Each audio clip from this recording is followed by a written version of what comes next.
Buenas noches, viajero. Acércate al fuego y toma asiento bajo las ramas del roble de los 1000 años. La historia que compartiré esta noche llegó al canal hace apenas unos días. Su autor pidió permanecer en el anonimato. Según cuenta, ocurrió poco después de mudarse a un pequeño pueblo del centro de México.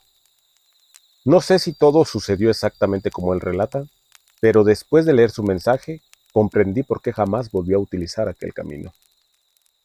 Todo comenzó una noche de lluvia.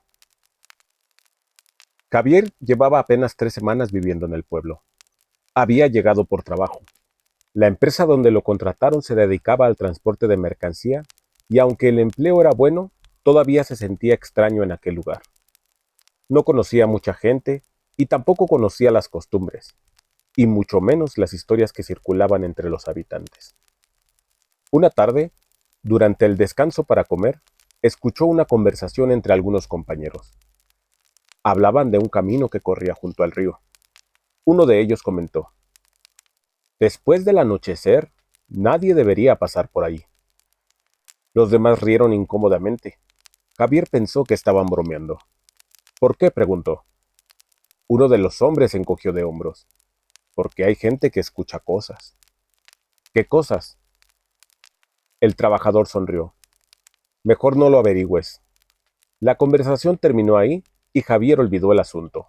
O al menos, eso creyó. Una semana después, salió tarde del trabajo. La lluvia comenzaba a caer y el tráfico era lento. El cansancio hacía que cada minuto pareciera una hora más. Mientras conducía, vio una desviación.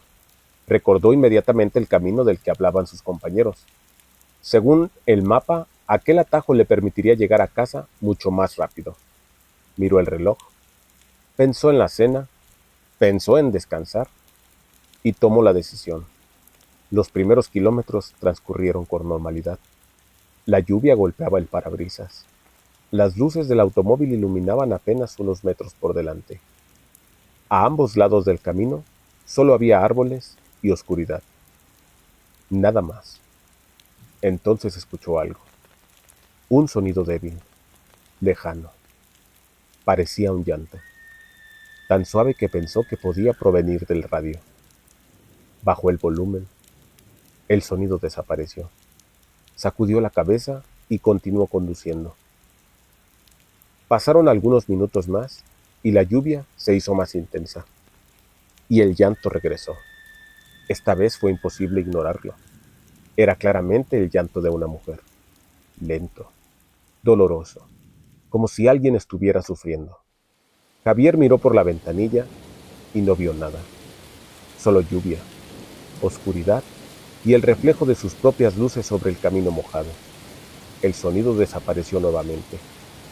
Intentó convencerse de que era el viento, o quizá algún animal, pero algo no terminaba de encajar. Había algo profundamente humano en aquel llanto, algo que le provocó un escalofrío. Continuó avanzando y entonces llegó a la parte del camino que corría junto al río.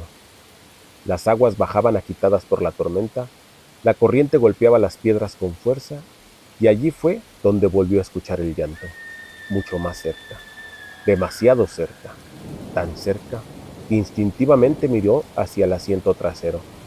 No había nadie. Su respiración comenzó a acelerarse. Las manos se aferraron con fuerza al volante. Intentó concentrarse en la carretera. Solo unos minutos más y estaría en casa. Solo unos minutos más. Fue entonces cuando la vio, a la orilla del río, una figura inmóvil, de pie bajo la lluvia, vestida completamente de blanco.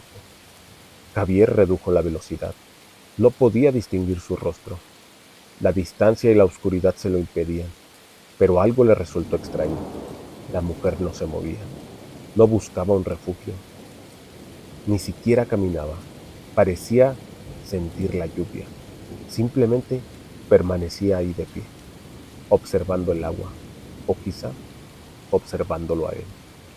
Javier sintió un nudo en el estómago. Durante un instante pensó en detenerse, preguntarle si necesitaba ayuda, pero una sensación inexplicable se lo impidió. Algo dentro de él le gritaba que siguiera avanzando, y eso hizo. A medida que se alejaba, Observó la figura por el espejo retrovisor.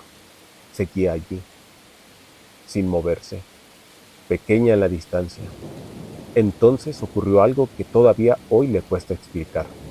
La figura no parecía hacerse más pequeña. Seguía exactamente a la misma distancia, como si el automóvil no avanzara, como si ella estuviera allí, observándolo.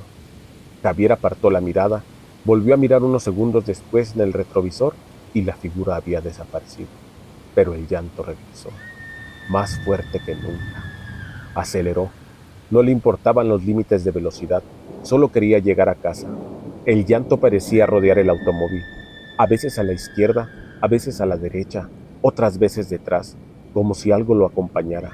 Finalmente divisó las primeras luces del pueblo y en cuanto abandonó el camino junto al río, el sonido desapareció, de golpe, como si jamás hubiera existido.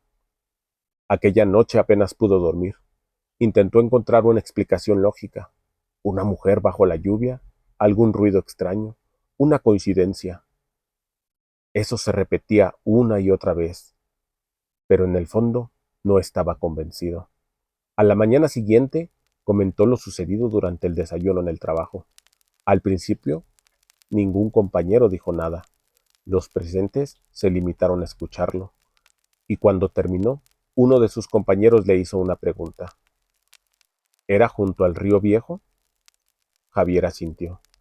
El hombre dejó lentamente su taza de café sobre la mesa y le dijo, entonces tuviste suerte. ¿Suerte de qué? Nadie respondió de inmediato.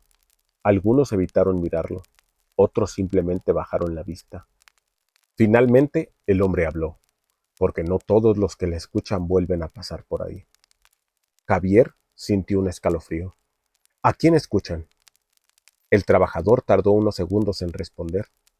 Después dijo algo que Javier jamás olvidaría. A la Llorona. El silencio que siguió fue peor que cualquier explicación. Javier nunca volvió a utilizar aquel camino, y cada vez que una tormenta golpeaba las ventanas de su casa, recuerda aquella figura inmóvil junto al río, y aquel llanto. Un llanto que parecía perseguirlo desde la oscuridad. Las brasas comienzan a apagarse y el camino te espera. Gracias por acompañarme bajo las ramas del roble de los 1000 años y hasta la próxima historia, viajero.